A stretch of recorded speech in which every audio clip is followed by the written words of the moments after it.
Hello folks, this is video 2 of 3 for Unit 11, which is discussing Le Chatelier's principle and how stresses can affect equilibrium. When we're dealing with pressures and volumes, we are only looking at gaseous species because gases are the only species that have a significant contribution to pressure. There are 3 ways that pressure can affect equilibrium. Point number 1 is where we add or remove gaseous products or reactants. And point number 2, we can add an inert gas, such as helium, neon, or argon. And point number 3, we can change the volume of the container.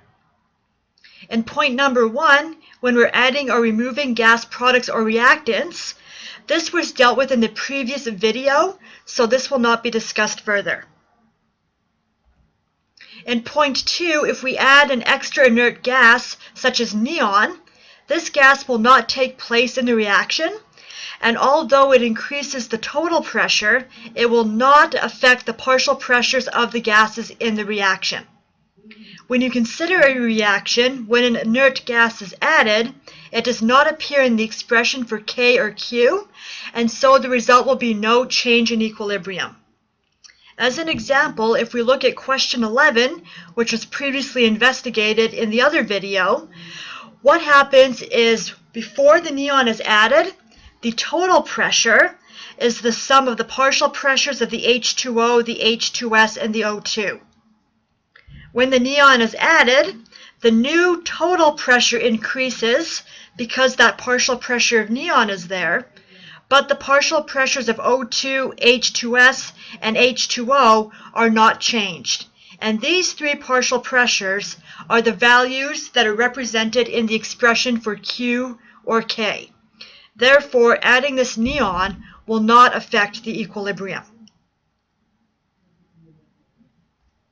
With point number 3, when we change the volume of the container, if that volume happens to be reduced, that equilibrium is going to shift in a direction that reduces the number of moles of gases.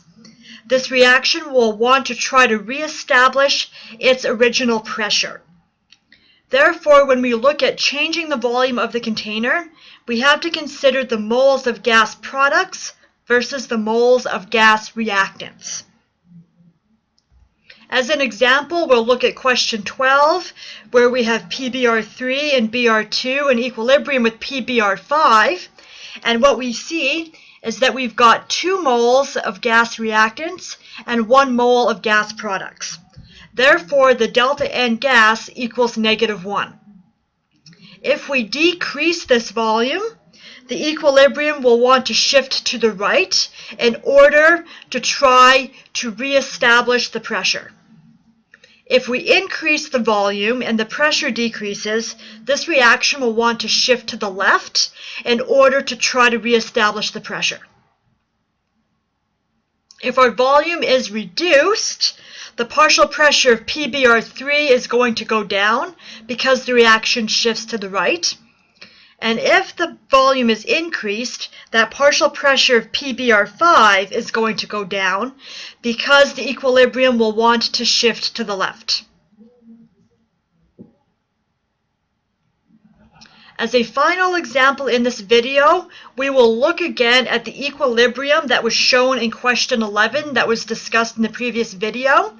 And we want to figure out what happens to the partial pressure of O2, the partial pressure of sulfur, and the partial pressure of H2O when the volume is changed. In this specific reaction, we have got 3 moles of gas reactants and only 2 moles of gas products since sulfur is a solid. Therefore, delta N gas equals -1. If the volume is increased, the partial pressure of O2 is going to go up because the reaction will want to shift to the left. If the volume is also increased, this will have no effect on the partial pressure of the sulfur since that's a solid. Finally, if the volume is decreased, the partial pressure of the H2O will go up because the reaction wants to shift to the right.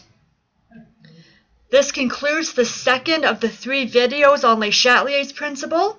In our final video, we will discuss how changing temperature can affect equilibrium.